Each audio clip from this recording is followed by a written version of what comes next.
नमस्कार, मैं हूं वीरेंद्र कुमार झा और आप इस समय देख रहे हैं खबर तह तक। खबर तह तक के धर्मानुरागी दर्शक वृंद, खबर तह तक के धर्मखंड के अंतर्गत आज मैं जिस कथा प्रसंग को लेकर आप सबके समक्ष उपस्थित हुआ हूं, उस कथा प्रसंग का संबंध देवाधिदेव महादेव और जगदम्बा पार्वती के एक विशिष्ट प्रकरण से है। भक्तों, जैसा कि आप जानते हैं, देवाधिदेव महादेव पुरुष रूप में और जगदम्बा पार्वती स्त्री रूप में विराजमान रहते हैं और हम इसी रूप में इन दोनों की पूजा करते हैं। लेकिन आज के इस कथा प्रसंग में मैं आपको आगे यह बताने जा रहा हूँ कि एक समय ऐसा भी हुआ था जब देवाधिदेव महादेव ने स्त्री रूप में और जगदम्बा पार्वती ने पुरुष रूप में अवतार लिया था। इस नए अवतार में देवाधिदेव महादेव का क्या नाम था, जगदम्बा पार्वती का क्या नाम था और ऐसा क्यों हुआ था, इसके बारे में जानकारी दी जाएगी और आप इसे जानने के लिए अंत तक इस वीडियो के साथ बने रहें। श्रीमद् देवी भागवत पुराण में इस अवतार के, जिसमें देवाधिदेव महादेव स्त्री रूप में थे और जगदम्बा पार्वती पुरुष रूप में थे, विस्तार से वर्णन किया गया है। इसके अनुसार एक बार जब देवाधिदेव महादेव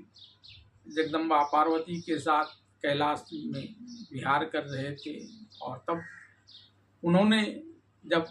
पार्वती के मुख कमल को देखा तो वे उससे काफ़ी अभिभूत हो गए और तब उन्होंने पार्वती से प्रार्थना करते हुए कहा, देवी, आपने मेरी प्राणवल्लभा के रूप में सारे मनोरथों को पूर्ण कर दिया है, कुछ भी अवशिष्ट नहीं बचा है, तथापि मेरी एक इच्छा है। देवाधिदेव महादेव के यह कहकर रुक जाने के उपरांत जगदम्बा पार्वती ने उनसे कहा, महादेव, आपके मन में जो कुछ भी इच्छा है उसे बता दें, मैं उसे अवश्य पूर्ण करूँगी। तब देवाधिदेव महादेव ने कहा कि मेरी यह इच्छा है कि आप पुरुष वेश में इस भूतल पर अवतार हो। तब देवी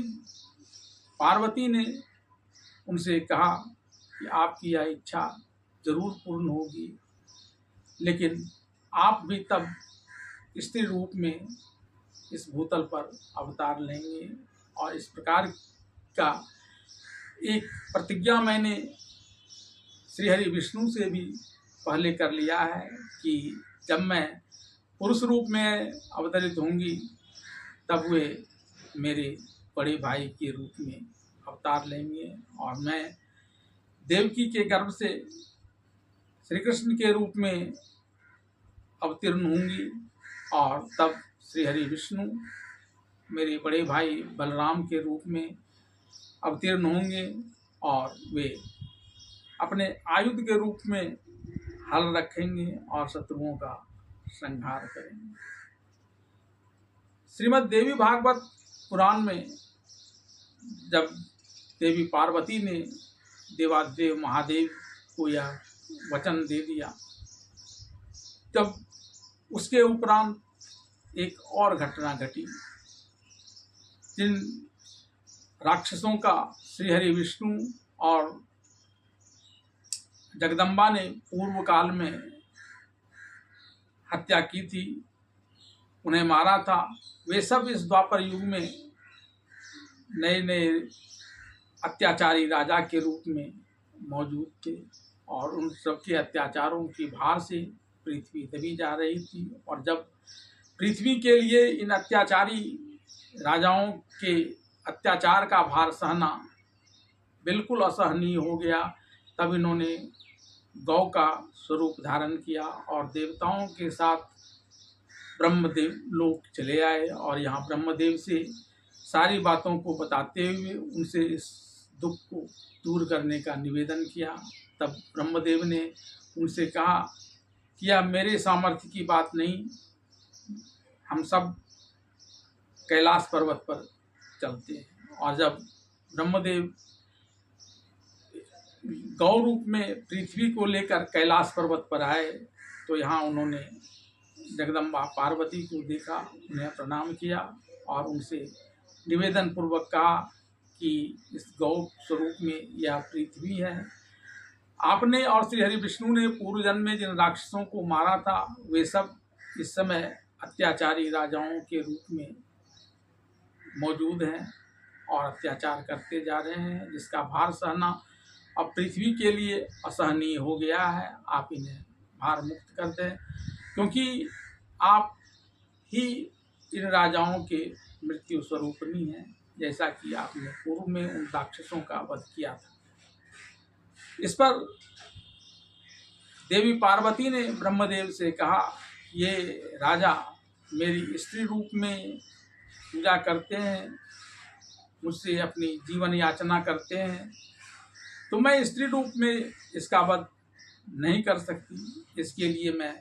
पुरुष रूप में अवतीर्ण होंगी। देवकी के पुत्र श्री कृष्ण